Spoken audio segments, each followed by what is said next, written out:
Анда баштайлы. Бүгүн вообще биздин курстун аты немис классикалык философиясы. Немис классикалык философиясы. Менин эң жакшы көргөн философум бул Иммануил Кант. Мындан башка деле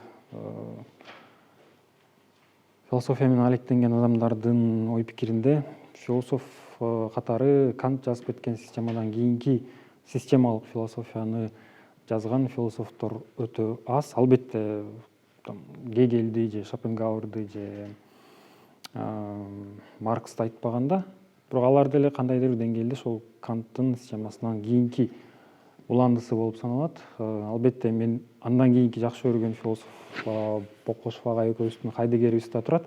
Бирок эми Хайдеггер бул түздөн түз Кант сыяктуу системалык философ деп айтканга болбойт. Тескерисинче Хайдеггерди системалык философиядан алыстап поэзияга, жөнөкөй тилге жакындаган философ деп айтсак болот.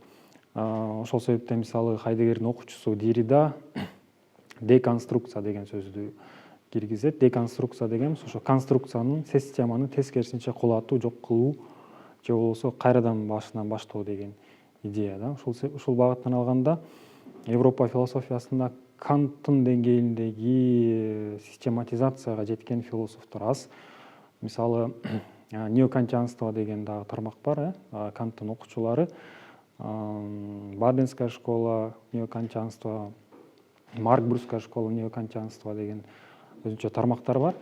Русская школа неокантианство деген мисалы мен окуган Руден университетинде, философия факультетинде Орусиядагы эң белгилүү жана Орусияда эле эмес, азыркы Германиядагы неокантианство багытында иштеген философтордун арасында беделдүү, авторитеттүү Николай Белов деген философ болгон. Ошол философ биздин кафедрада иштечү. Ал кишинин русское неокантианство деген сабагы бар эле, спец сабак, ошол силердикиндей болгон сабак эле.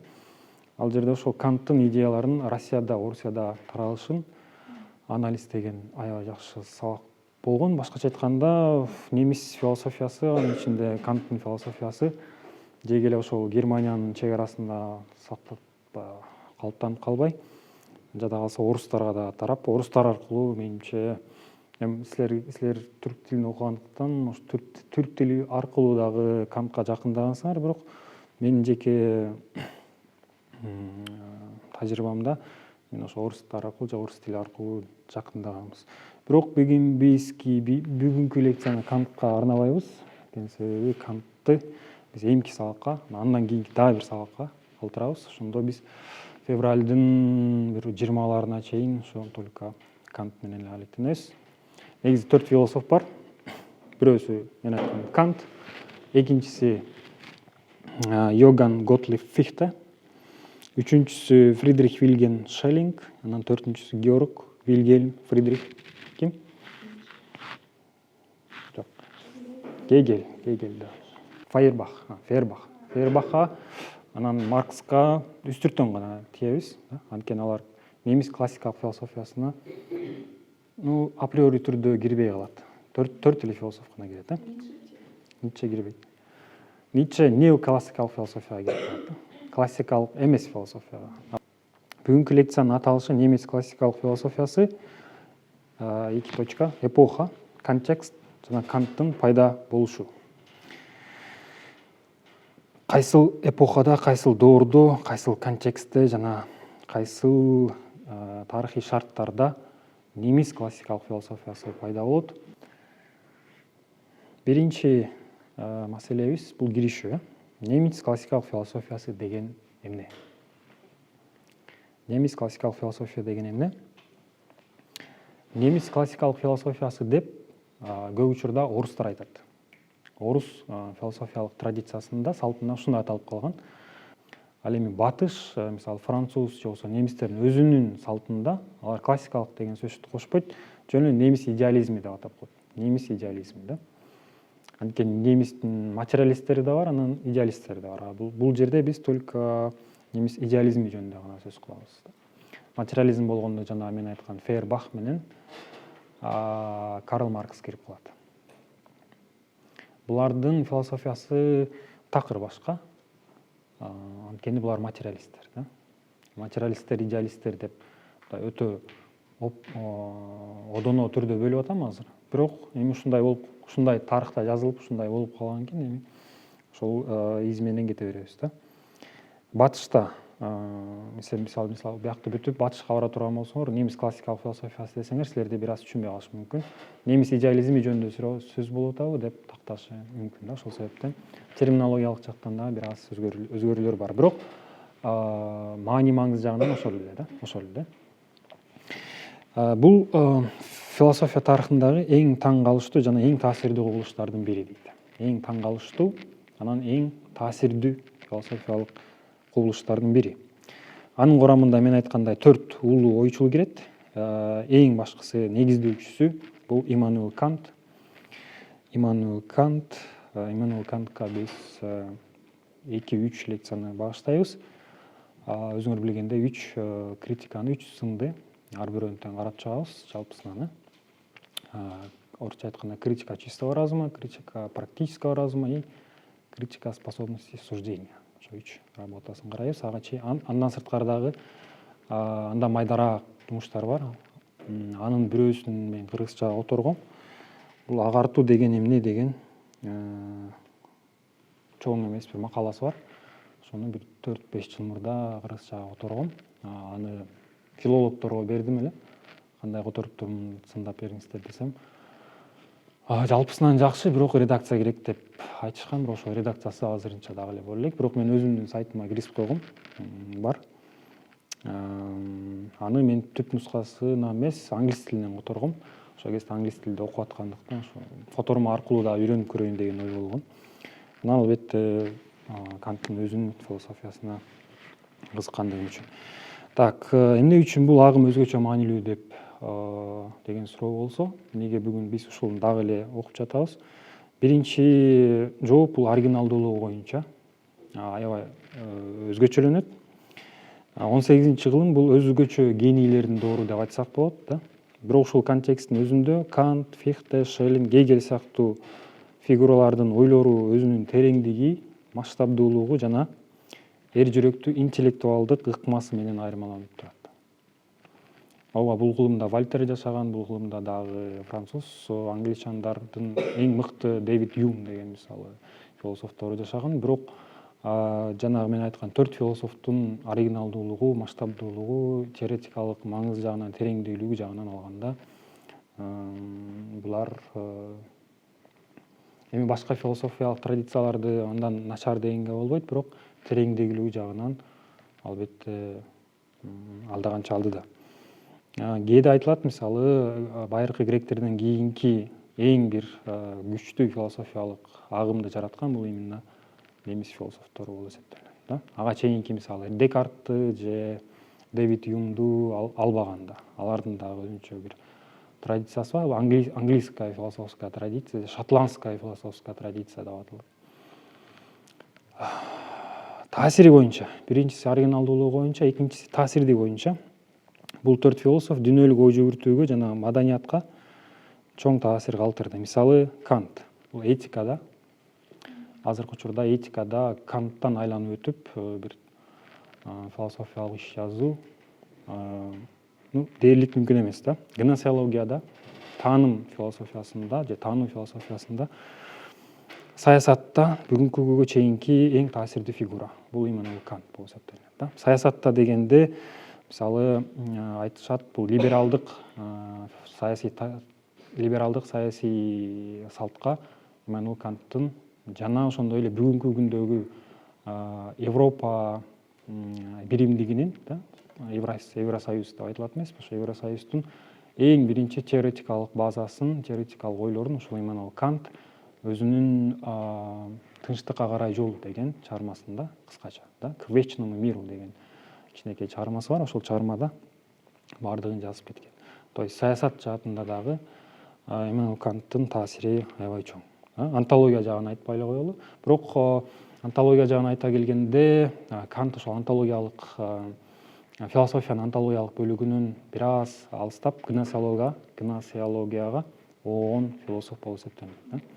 Эгер Аристотель менен Платон бул онтологияны, философияны өзөгү деп эсептесе, тааным жагына, башкача айтканда гносеология же эпистемология жагына болгон философ. Гегель тарых философиясына, философиянын тарыхы деген чыгармасын бизде окуткан, аспирантурада жүргөндө окуп алсаңар философ болбойсуңар деди эле, анан окуй философ болбой калбайлы деп окуп чыкканбыз. Негизи эле философиянын тарыхы деген багытты ушу Гегель жараткан. Ага чейин андай багыт болгон эмес. Философиянын тарыхы деген андай багыт болгон эмес. Албетте биринчи философиянын тарыхы бул Аристотель. Анткени Аристотельде жанагы досократикалык философияга, Платонго чейинки философиянын баардыгын тең Анаксимандр мынтип айткан, Парменид мынтип айткан деп баардыгын тең ссылка келтирип жазып чыккан Аристотель болгон. Аристотельден кийинки эле экинчи фигура бул Гегель. Тарыхтын бир процессине маани берүү жагынан Гегель аябай чоң роль ойногон. Анын абсолюттук дух деген, жана абсолюттук рух деген идеясы менен философиянын тарыхы бири-бири менен түздөн-түз байланыштуу. Анткени абсолюттук дух ошол ар бир элдин жана философиянын ичинен өтөт деген идея да. Биз буга дагы кийинки сабактарда токтолобуз. Анан Фридрих Йоган Готлоб Фихте, бул көбүнчө субъективдүү идеализм деп аталат. Бунун философиясы бул воля, эриктин, субъективдүүлүктүн философиясын түздү деп атат. Ошол себептен чындыгында Фихтенин философиясы бул азыркы жанагы акыл эстин философиясына жана субъективдүүлүк тууралуу философияга абдан таасири чоң. Анан Шеллинг, Фридрих Вильгельм Шеллинг романтизмдин жана философиялык эстетиканын борбордук фигурасы. Романтизм бул ошо философиянын 19-кылымда немис философиясынын ичинде романтизм деген бир багыт өскөн. Алар ошол көбүнчө жана мен айтып кеткен 4 философтун жазгандарына бир аз сын пикирдеги философтор болгон. Анткени булардын көпчүлүгү ошол акылга, эркке таянган философтор да. Ал эми сезимге таянган, акылга эмес, интуицияга таянган философиялык направлениялар, багыттар булар көбүнчө романтизмге жакыныраак болот. Анан философиялык эстетиканын борбордук фигурасы. Биринчиси оригиналдуулук боюнча, экинчиси таасири боюнча, үчүнчүсү азыркы философиядагы орду. Башкача айтканда, бул философтор тарых барактарында эле калган эмес, бүгүнкү философиялык процессте дагы деги эле булар жок. Азыркы философиялык процессти элестетүү кыйын. Жана биз философиянын тил философиясын айткандай эле, философия бүгүнкү күндө Европада шарттуу түрдө, аябай шарттуу түрдө, алар кээ бирлер антип бөлгөнгө дагы каршы, бирок шарттуу түрдө аналитикалык жана континенталдык деп салтка бөлөбүз экиге. Аналитикалык философияны кавычканын ичинде Канттын балдары деп аташат. Башкача айтканда логика, аналитика, илим философиясы. Булар ушул багытка арналган же болбосо ушул багыттагы философиялык багыттардын негизи. Аналитикалык философия Канттын балдары деп айтылат. Жалпысынан айтканда Канттын балдары. Ал эми континенталдык философия бул Гегельдин балдары дейт. Анткени ал жерде диалектика, феноменология, анан идеализм. Ушул 3 нерсе. Диалектика, феноменология, анан идеализм. Идеализм эч кайда кеткен жок, бүгүнкү күндө деле идеализмди карманган философтор бар. Континенталдык жана аналитикалык философия. Бул ошол бүгүнкү күндөгү философиянын, ушул философтордун орду жөнүндө. Мисалы, бүгүнкү күндө солчул философтордун ичинде Славой Жижик деген угуп каласыңарбы? Славой Жижик деген бар. Бул жана Сталин жөнүндө жазат, ушундай солчул идеяларды жөнүндө жазган философ. Телеграмда каналы бар. Бул ошол анекдот аркылуу же анекдот сыяктуу кылып сүйлөйт да өзүчө. солчул идеялар деген бул левый идеялар деп коет. Мисалы социалисттик идеяларга жакыныраак идеялар деп солчул идеялар деп атайбыз. Солчул, оңчул, орто деп коет. Солчул идеялар ушул социалисттик, коллективисттик идеяларга жакын идеяларды биз солчул идеялар деп атайбыз. Солчул дегенimiz көбүнчө саясатта белгилүү нерсе. Оңчулдар булар көбүнчө либералдар болот. Жалпысын айтканда либералдар базар экономикасын колдогондор, адам укугу дегендер, башкача айтканда индивидуалисттик салтка жакындарды биз оңчулдар деп атайбыз. Ал эми социал-демократтар деп коет кээде да. Социал-демократтар ортодо булар, центристтер. Бизде дагы ушундай партиялар бар эле. Мисалы Атамбаевдин партиясы социал-демократиялык партия деп аталчу да. Өмүрбек Текебаевдин Атамекен партиясы бул социалисттик деп аталчу да. Ошондой левый, солчул идеялар деп айтылат. Мисалы силерде саясаттануу деген сабак болгон жок билбейм. Саясат философиясы. Фрэнсис Фукуяма дегенди билесиңер да. Фрэнсис Фукуяма деген болгон 90-жылдары баягы Советтер Союзу кулагандан кийин уже история бүттү деген идея да. То есть тарых бүттү, идеялары бүттү, эми жыргалчылык жашоо башталат деген идея. Эми жыргалчылык жашоо болбосо дагы конфронтацияга багытталган. Мисалы Советтер Союзу менен Америка бири-бири менен конфронтация болуп атса, Советтер Союзу куласа болду, эми эмне жөн эмнени талашасыңар деген идея да. Конец истории. Бул Гегельге отсылка да, потому что Гегельдин өзүндө дагы тарыхтын бүтүшү деген концепциясы бар. Башкача айтканда Гегель эч жака кеткен жок бүгүнкү күндө да. Так, бүгүн эми биз 4 маселени караганга аракет кылабыз. Жалпы жонунан агартуу доорунун тарыхый жана маданий контекстин карап чыгабыз. Просвещение да, потому что Канттын пайда болушу же Гегельдин эле немис философиясынын пайда болушу бул просвещение, же болбосо агартуу дооруна түздөн түз байланыштуу. Агартуу доорунун тарыхый жана маданий контекстин карайбыз. Агартуу доорунун тарыхый жана маданий контекстин карайбыз. Экинчи, Германия кантип философиялык державага айланганын түшүнөбүз. Германия кантип философиялык державага айланганын түшүнөбүз да. Анткени ушундай бир философторду чыгарган мамлекет, эл бул чындыгында гениалдуу элдер. Кантка чейинки жашаган жана ага түздөн түз шарт түзгөн ойчуларды карайбыз да. Кант үчүнчү. Кант жөн жерден пайда болуп калган жок сөзсүз түрдө. Кантка чейинки жашаган жана ага түздөн түз шарт түзгөн ойчуларды карайбыз. Анан төртүнчү, Канттын өмүр жолун, интеллектуалдык калыптанышын, философиялык атмосферасы менен таанышабыз да. Канттын биографиясы менен таанышабыз да. Суроо боюнча баштайлы. 18-кылым агартуу доору жана заманбап адамзаттын төрөлүшү. Агартуу доору жана заманбап адамзаттын төрөлүшү. Кээ бир философтордун ою боюнча бүгүнкү биз заманбап адам деген концепт же түшүнүк ушул агартуу доорунда жаралган. Анткени орто кылымдардагы ойлонгон, жашаган адамдарды биз таптакыр башкача система менен ойлонгон адамдар катары билебиз. Ал эми биз заманбап адам дегенде сөзсүз түрдө ушул агартуу доорундагы пайда болгон же болбосо агартуу доору жараткан адамдар жөнүндө айтабыз.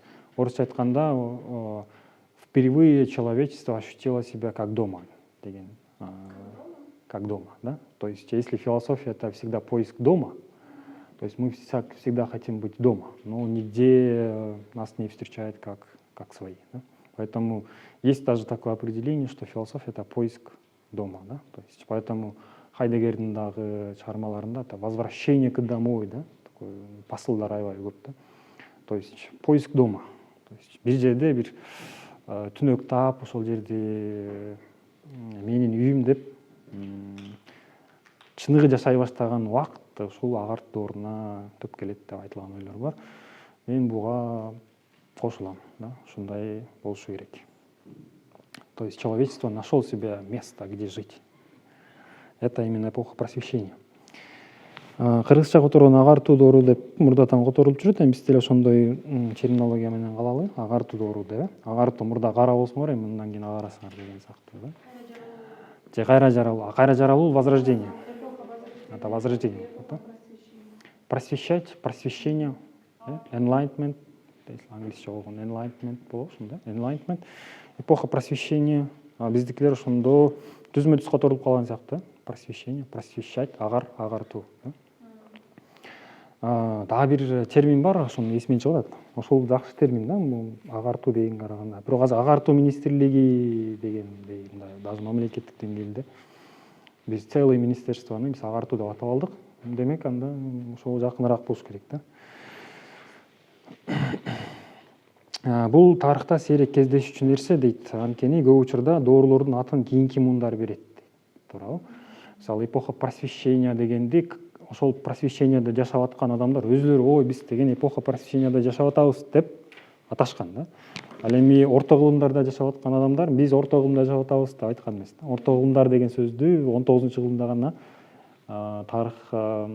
тарыхчылар бул орто кылымдар экен деп конвенционалдуу түрдө ушундай атайбыз деп коюшкан. Мисалы до сократиктер деп атпайбыз, ал деле кийинки эле түшүнүктөр да.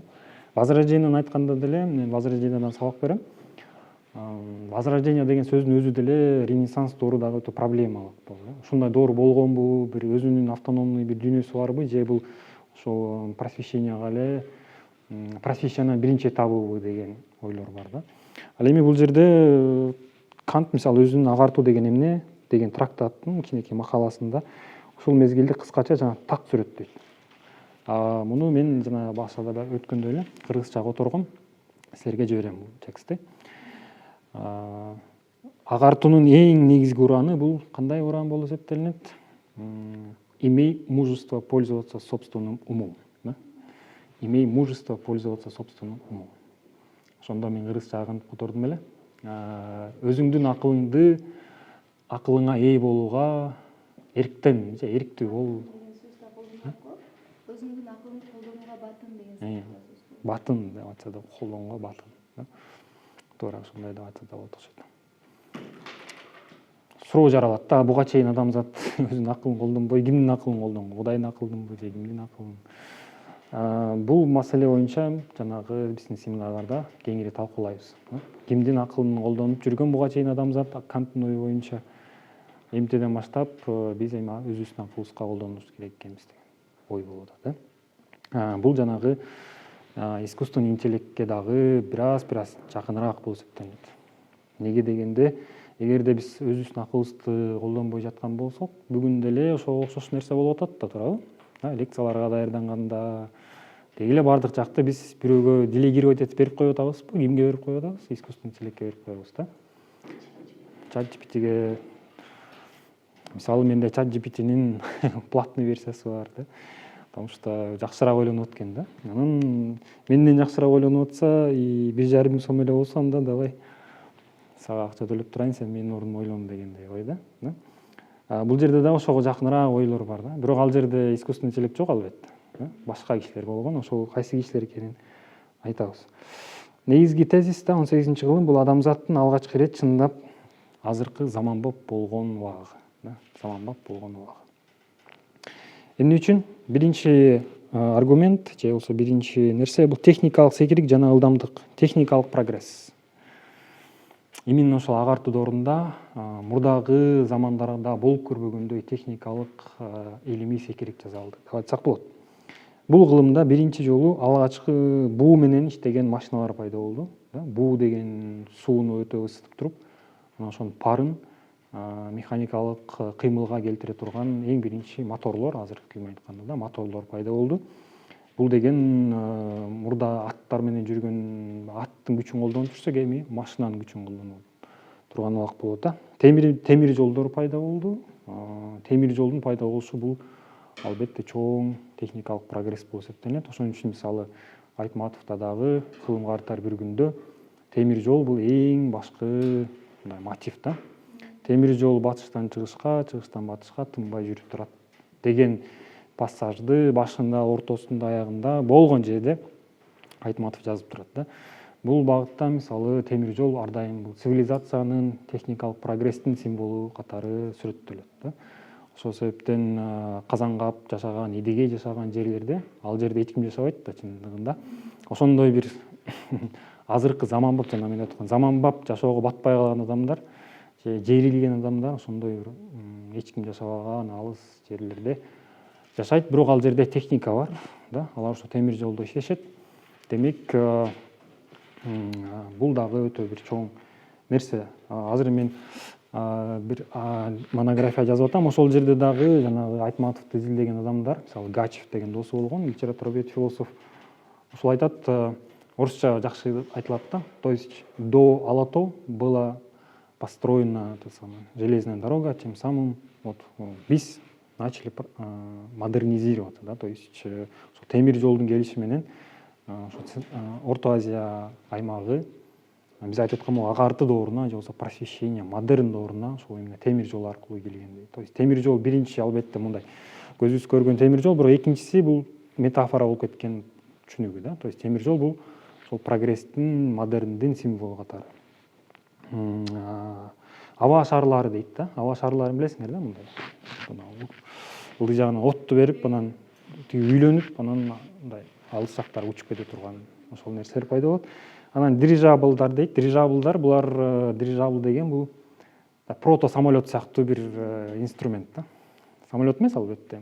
Бирок ушулар эң биринчи жолу адамды жерден асманга көтөргөн бир инструменттер да. Мына ошол техникалык секирик жана ылдамдык. Ылдамдык деген дагы өзүнчө нерсе. Ылдамдык бул кыргызча эмес, кыргызча бул прогресс деп которсок болот ошо да, ылдамдык, прогресс.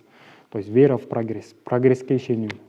То есть адамзаттын тарыхы жамандан жакшыга, эскиден жаңыга прогресстин жардамы менен гана алдыга жылып жатат деген идея да. То есть прогресске ишенүү.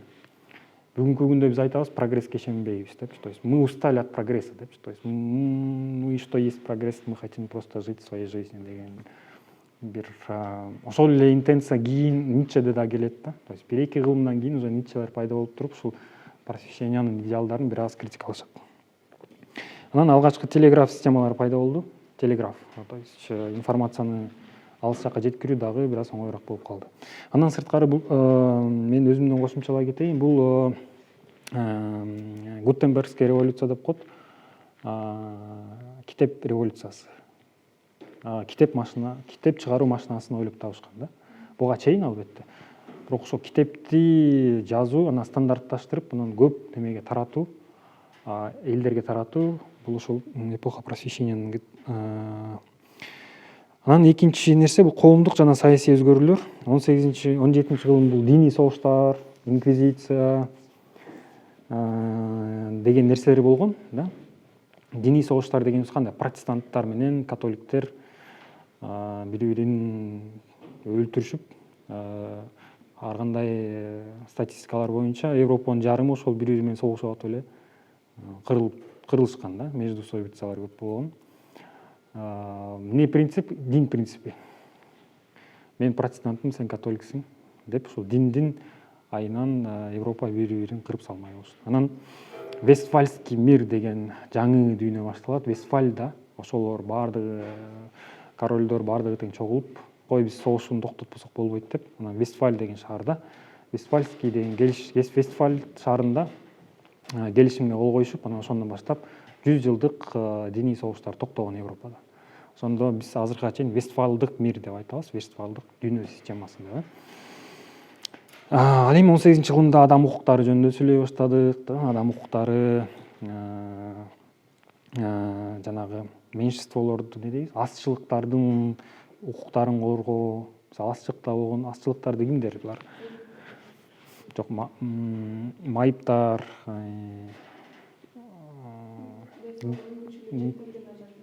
анан мындай традиционный ориентациядан сырткаркы адамдар бар го, гомосексуал деген сыяктуу мындай. Мурда анча булар адам катары саналбаган адамдардын дагы укуктары корголуп, саясий укуктар пайда болушуп, анан феминизмдин эң баштапкы башаттары ушул просвещенияга да барып такалат да. Ошол себептен Францияда ушул доорду бул салондун доору деп коет да. Салондун доору деген кандай? Ошол кезде өйдөңкү аристократиядагы катмарда жашаган адамдар айрыкча ошо философияга, адабиятка, поэзияга, искусствого жакын аял кишилер өзлөрүнчө кавычкада айтканда тусовкалар болот эле. Ошол тусовкалары салондордо болчу да. Салондор бул Париштин орто жерлеринде адамдар чогулуп, мисалы жаңы чыккан китепти талкуулашып, жаңы философторду чыгып, мисалы Вольтер аябай популярный философ болгон. Аны чыгарып алышып, анын идеяларын обсуждать этишип, светский жашоо ушул убактарда жакшы өнүккөн жана пайда болгон. Светтик жашоо образы деп коет го. Мисалы, мурда жөнөкөй адам же болбосо аристократиянын мүчөсү церковко барып, чиркөөгө барып же башка жака барып убакыт өткөрсө, эми театрга бармай деген мода болду. Салондорго барып, интеллектуальный процесстерге катышып, театрга катышып, жана заманбап деген сөз ушундан да. То есть бүгүнкү күндө мисалы биз театрга барганыбыз жөнөкөй нерсе катары болсо, ошол кезде бул престижный нерсе болгон. Салондорго барып, акчасы бар адамдар эле болгон. Бирок ошентсе дагы жаңы жашоо образы пайда болду. Анан ушул кезден баштап роман жанры аябай өнүккөн адабиятта. Романисттер ушул убакта аябай өнүгүп, роман жазуу. Азыр мисалы бизде кино аябай популярный эмеспи? Ошол кезде роман популярный болгон да. Ушундай нерселер болду. Анан бейөкмөт коомдук уюмдар пайда болгон. Анан эң чоң нерсе бул Америка Кошмо Штатынын түзүлүшү да. Именно ушул агартуу доорунда жана Джон Лок, Луи Шарль Монтескье сыяктуу, Томас Гоббс ошолордун таасири астында жаңы жерлерде жаңы Америка мамлекети түзүлдү. Ал эми Томас Джефферсон, жанагы отцы-основатель Америки деген деп коет эмеспизби? Американы түзгөн кишилер ушул агартуу доорундагы философтордун таасири астында болгон. Анткени жаңы мамлекет түзүп атканда формасын кандай кылабыз деген маселе турган. Англиянын формасын көчүрүп алабызбы? Эгер Англиянын формасын көчүрө турган болсок, анда бизге ким керек?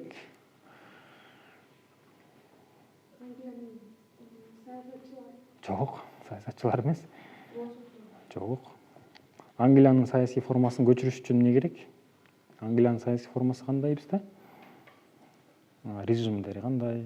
Ким башкарат деген сөз да. Монархия.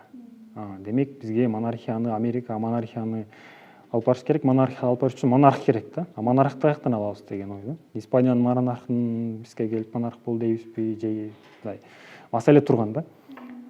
Анан көпкө чейин ойлонуп отурушуп, бизге монархтын кереги жок экен, бизге республика керек экен деп, монарх жок эле президент деген институтту киргизишип, анан ошондон баштап республика аталып калган да.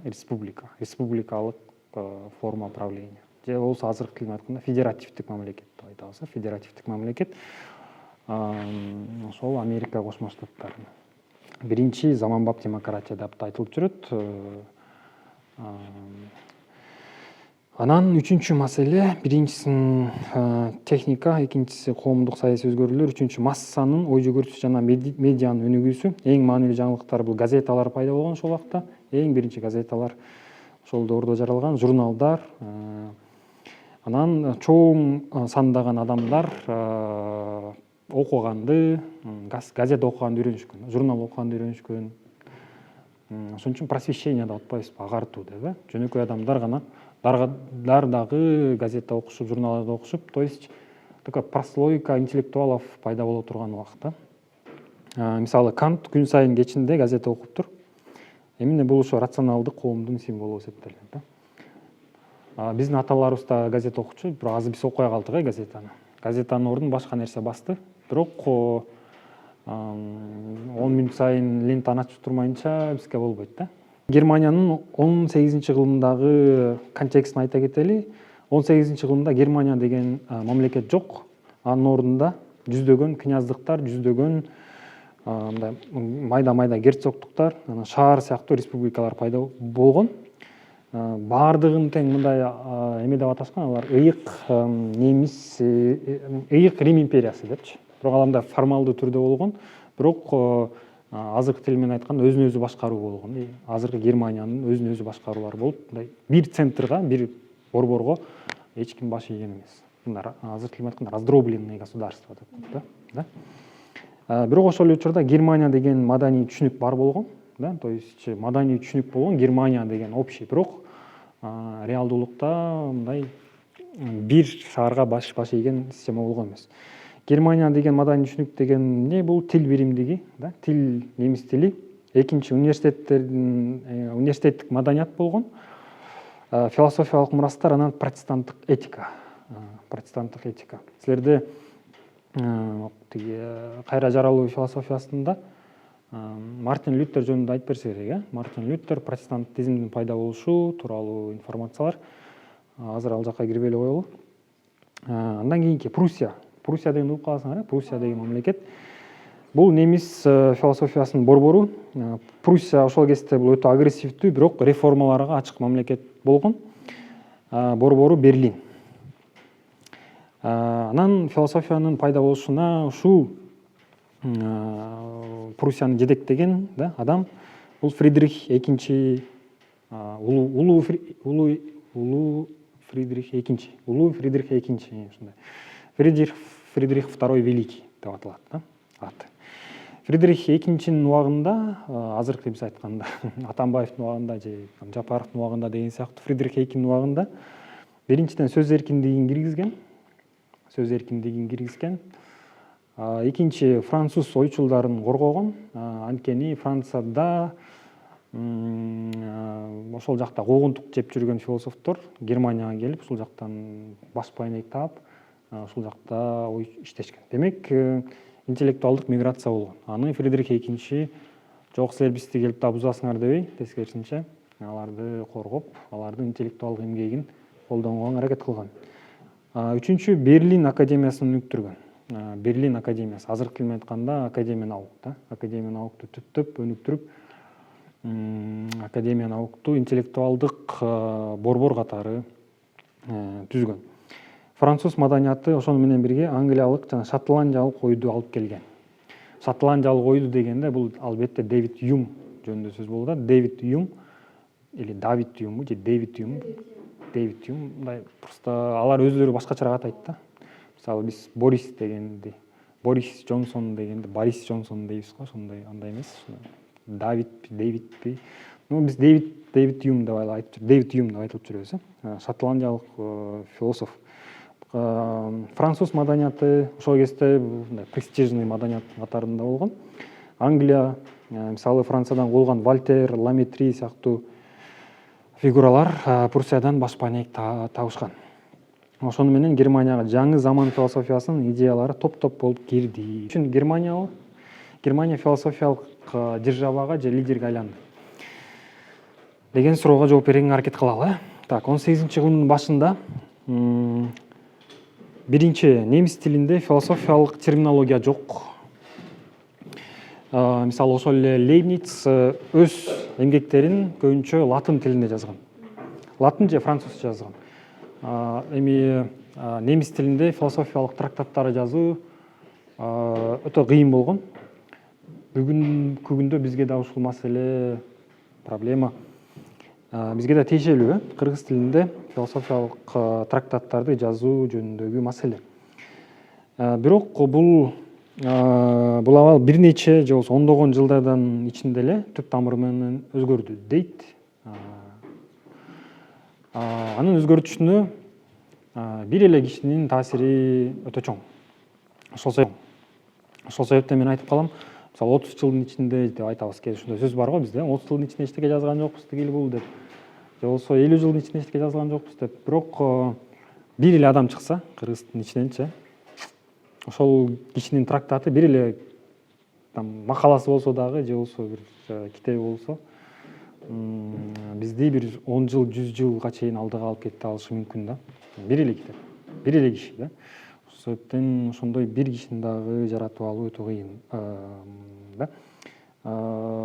Мисалы, мен ойлоп атам, биздин талкууга улай, кыргыз маданиятынын ичинде акыркы жылдарда жазылган эң күчтүү текст бул ошол кылым карактар бүргүн да. Ошондон бери 50 жыл өтүптүр да. Ошо 50 жылдан бери ушундай деңгээлдеги текст пока что жазыла элек деп мен субъективдүү түрдө ойлойм да. Потому что текст, ой чындыгында өтө маанилүү. Эми дагы бир ушундай бир текст жазылып кала турган болсо, анда дагы бир 50 жылга жетет да бизге. чөптү жыйнап коебуз го кышкыга, ошо чөптү жеткидей кылып жыйнап коебуз го, ошол сыяктуу бир интеллектуалыбыз же жазуучубуз же философубуз бар болсо, ошону мындай желек кылып кармап алып, дагы кийинки 21-22 кылымга чейин мына биздики деп кете тургандай болот да. Бул Германияда бул бир эле философ, албетте башкалар жөнүндө сөз кылабыз, бирок эң башкысы бул Христиан Вольф. Жазып койгула, Христиан Вольф деген киши. Ушул философиялык ландшафтты, атмосфераны өзгөрткөн киши бул Христиан Вольф. Бул Ламберт Йоган Генрих, Йоган Николас, ушуну туура айтыш керек, Тетенс. Немис философиясынын тилин, терминологиясын түзүп чыккан киши. Башка жана мен айтканда англисче, французча тилдердеги философиялык терминдерди жана түшүнүктөрдү немис тилине которгон, же болбосо жок боло турган болсо, немис тилин өзүнөн алып, жаңы түшүнүктөрдү жараткан. Экинчи, андан кийин немец метафизикасы деген китеп жазган 1719-жылы. Жарык көргөн бул китеп, немис метафизикасы 1719-жылы. Бул китеп немис философиясынын негизи болуп саналат. Христиан Вольф башкалардан айырмаланып, бул системалык философ. Жана мен система деген ушул да, системалык философ. Философиялык ойлор албетте көп, алар бар, бирок ошол ойлорду бир системага келтирүү өтө кыйын нерсе. Эми Христиан Вольф ошол системага үйрөткөн. Лейбниц, Декарт, Джон Лок баары ошо Вольфтун системасында синтезделген. Башкача айтканда, Вольф ошол Декартты, Лейбницти, Джон Локту баардыгын тең синтездеп, баардыгын тең системага келтирип, же башкача айтканда, ушул философторду немис окурмандарына, немис философторуна системалык түрдө тааныткан киши болгон. Ламберт бул методология боюнча улуу реформатор деп айтылат, жана экинчи Христиан Вольфтан кийинки философ Ламберт. Методологиялык боюнча улуу реформатор бул жана Фрэнсис Бэкондун жаңы органон деген чыгармасына таасирленип, новый органон деген чыгармасын жазган. Мисалы Кант ушул философту аябай жакшы көргөн, анан жанагы мен айткан критика чистого разума деген китебин ушул кишиге арнайым деп ойлоп жүргөн, бирок анын арнагы чакты бул киши дүйнөдөн өтүп кеткен. Ошол себептен арналбай калган. Анан жана мен айткан Круициус Аугуст Кристиану бул жана Вольфтун системасына альтернатива сунуштаган философ болгон. Башкача айтканда, ооба, Христиан Вольф негизги философ, бирок ага дагы альтернатива сунуштаган философтор болгон. Мунун философиясында көбүнчө этикага, интуицияга, эркке маани берген философиялык багыт болуп эсептелет. Ал эми ушул философтун таасири Канттын жанагы критикага чейинки жазылган чыгармаларында аябай байкалат. Демек, жалпылап айтканда, Канттын пайда болушу бул ошол убактагы тарыхый контекстке, философиялык атмосферага, философиялык процесстерге бай убакта жаралган да. Кант жөн жерден эле жаралып калган бир гениалдуу адам эмес да. Канттын эгерде кээ бирлөр айтып жүрөт, эгерде жанагы Кант критика чистого разумаларын жазбаганда, Тетенс деп атпайм, ушул киши азыркы биздин Кант болмок да. То есть Канттын ордун баса турган киши болмок. Просто Кант андан дагы бир аз алдыга жылып критика чистого разумаларды жазып калды. Алар андан дагы теоретикалык жагынан өйдө масштабдуураак, күчтүүрөөк. Ошол себептен биз Тетенсти эмес, именно Кантты баалап, билип калдык да. Кантка чейинкилерди бүттүк, эми Канттын өзүнө өтөлү. Бүгүн Канттын философиясы жөнүндө сүйлөбөйбүз. Кант философиясын эмке калтырабыз, андан кийинки дагы бир лекцияга калтырабыз. Бүгүн жалпы өмүр чыгармачылыгы жөнүндө, турмушу жөнүндө, анан кайсыл эмгектери жазгандыгы тууралуу эле сөз кылалы. Кант 1724-1804 жыл. Кант кайсыл жерде төрөлгөнүн билсеңер керек, кайсыл шаарда төрөлгөн? Пруссиянын ошол кезде Пруссияга караган, азыр башка жакка карайт. Азыр андай деп аталбайт да. Кёнигсберг, да, туура айтасыз. Кёнигсберг деген шаарда 1724-жылы дин кызматкерлеринин үй бүлөсүндө төрөлгөн. Өтө бай үй бүлөдө эмес, эми өтө дагы жакыр үй бүлөдө эмес, мындай орто жашаган адамдардын үй бүлөсүндө төрөлгөн.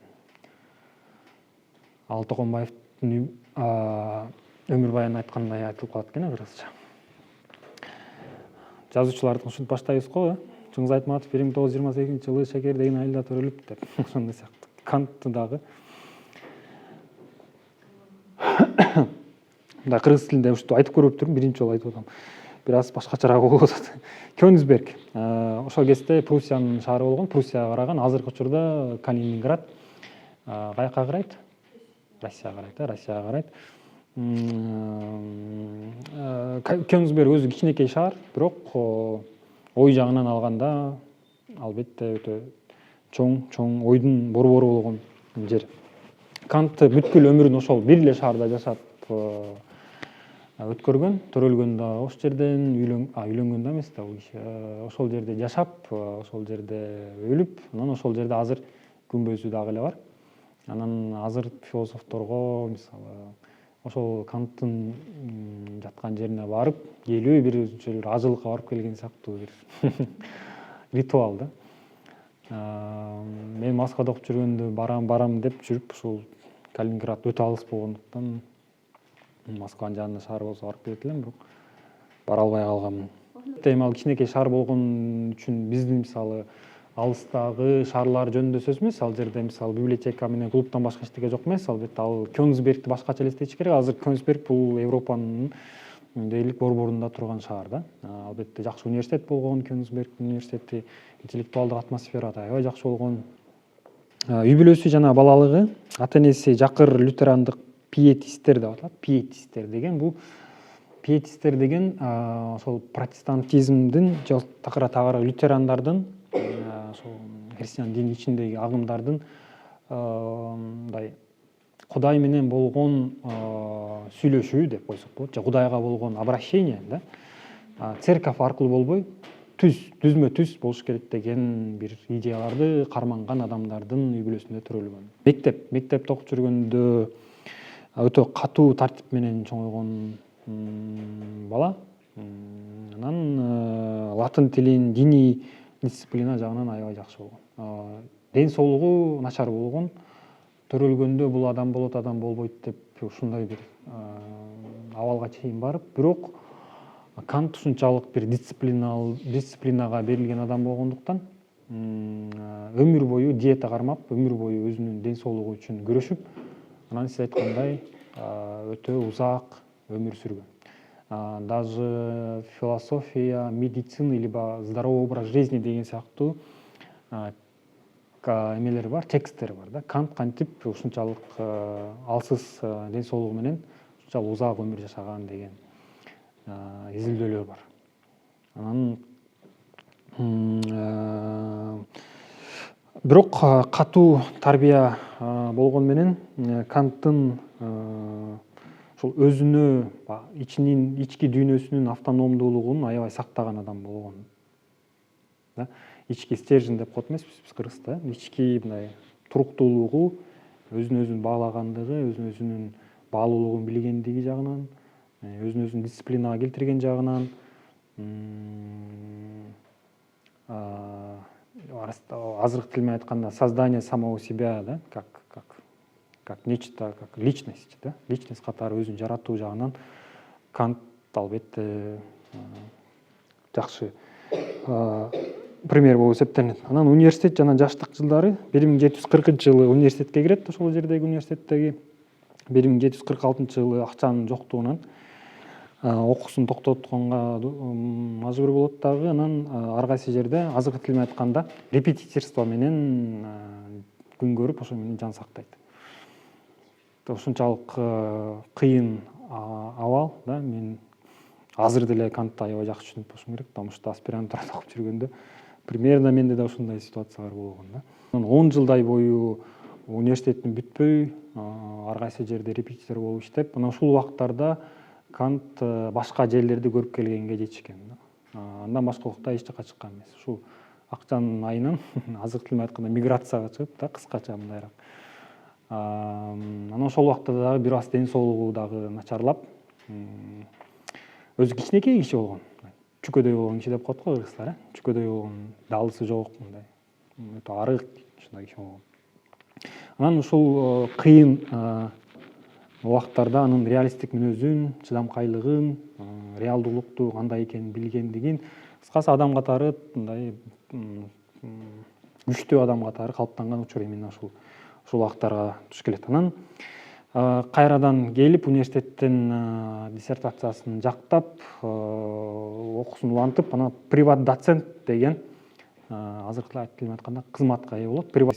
Силер мындай лекцияларга кызыгып жазылса, студенттер акча төлөйт, студенттердин акчасы менен мен зарплата алам дагы, анан дальше иштеп кете берем. То есть бул курс по выбору деген сыяктуу болуп иштеп жүргөн приват доцент ушундай да. 1781 жылы жанагы таза акылга сындын биринчи китеби жарык көргөн жыл болуп эсептелет. 1781 жыл. 1770 жылдан баштап 1781 жылга чейин аралыгында Кант иштеп, жанагындай материалдык муктаждыктардан бир аз арылып, өзүнүн толук түрдө философияга, ойго арнаган убактысын айтсак болот да. Андан кийин 1788 жылы критика практикалык акылдын сын дегени жазылды. 1790 жылы, 2 жылдан кийин критика способности суждения. Берки лекцияда айттым го, ой багат дегенче, мына ой багат деген ушул да. Ой багат деген ушул 20 жыл бою жүрүп 3 китеп жазган да. Аристотель деле Платон академиясында 20 жыл окуган да. Ой багуу бул бала багуу эмес экен да. Бала андан да кыйын да. Мисалы китеп кылып жазгандан кийин автор менен ошол жазылган тексттин экөөнүн ортосундагы айырма да чоң болуп калат да. Китеп өзүнүн жашоосу менен жашайт, текст автор өзүнүн жашоосу менен жашайт да. Ошон үчүн мисалы Кылым карттар бир күн айтканда деле, Кылым карттар бир күн азыр өзүнчө текст да. Айтматов албетте автор, бирок ал текст өзү как ценный нерсе да, баалуу нерсе. Ошол сыяктуу эле критика чистого разума деле бүгүн өзүнчө феномен да. Постоянство да. То есть ой деген нерсени ар дайым бул бир нерсе регулярный практика боло бергенде андан пайда болот да. Бир күнү бул жерде, бир күнү бул жерде болгондо ой бөлүнөт. Ал эми мен тредте бир жолу жазып коюп турмун да. Кээде окуп таң калып калам. То есть философияны жаратыш үчүн адам философиялык образ менен жашаш керек экен да. То есть чтобы мыслить как философ, мы должны жить как философ да. То есть мыслить как философ и жить как философ. Экөө бири-бири менен карама каршы келбеген нерсе болуш керек да. Ой багыш үчүн дагы ошого жараша бир ой жашоонун образы керек. Ойду бөлүгө турган нерселер азыраак болуш керек да, сөзсүз түрдө. Ал эми Канттын жашоо образы ошол ой бакканга, ой жазганга бир идеалдуу. Когда у меня было желание жениться, не было возможности. Когда была возможность, не было желания деп. То есть үйлөнөйүн десең акча жок. Акчаң барда уже үйлөнгүң деле келбей калат дегендей да. То есть жаш кезинде албетте үйлөнгүсү келгендир, бирок жанагындай жашоо кыйын, татаал болгондуктан. Анткени Кант өтө рационалдуу киши да. Анан менин турмушум ушундай болуп атса, анан мен аял алып алып, анын дагы убалына калып тагдырын талкалабай эле коеюн деп, мындай бирөөнүн убалына калгысы келген эмес да. Анткени жоопкерчилик деген нерсе бар да. Жоопкерчилик деген нерсе бар. Ал эми Кант уже профессор болуп, уже чоң адам болгондон кийин мындай үйлөнүүгө болгон мукташтык деле анча болбой калган да. Канттын өзүнүн эмеси болгон, прислуга деген не деп коет, мындай үйүндө кожойкеси сыяктуу кызматчысы болгон, тамак жасап берген, пастелдерин түзөп берген. Көп учурда ушу философторго ушул Канттын образы жагат. Үйлөнбөй эле жашап, анан ушундай бир трактат. Бирок үйлөнбөй жашап, бирок трактат жазбай калсаң да болбой калат. Ушундай. Анан жыйынтыктайлы, бул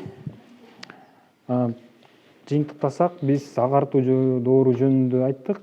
Агартуу доору 17-18 кылымдын башы, негизи эле ошо 18 кылымда биз агартуу доору деп айтабыз. Агартуу доорунун негизги башталышы бул Германияда эмес, сөзсүз түрдө бул Францияда, Англияда, ага чейин Италияда, андан кийин Голландияда айтылып жүрөт. Голландиянын эмнегедир айтылбайт. Ошо Голландияда дагы, Шотландияда да ошо агартуу доорунун башталышы ушул мамлекеттерден, элдерден башталган, андан кийин немистер көтүгөн.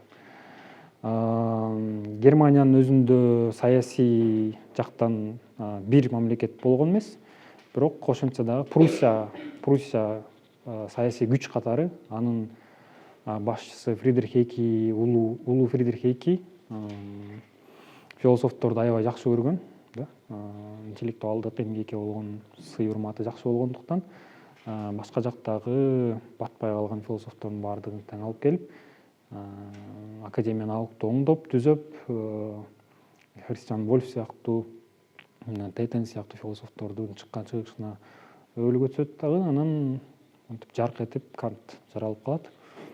Ал эми Кант болсо азыркы тил менен айтканда немистердин визитный карточкасы да.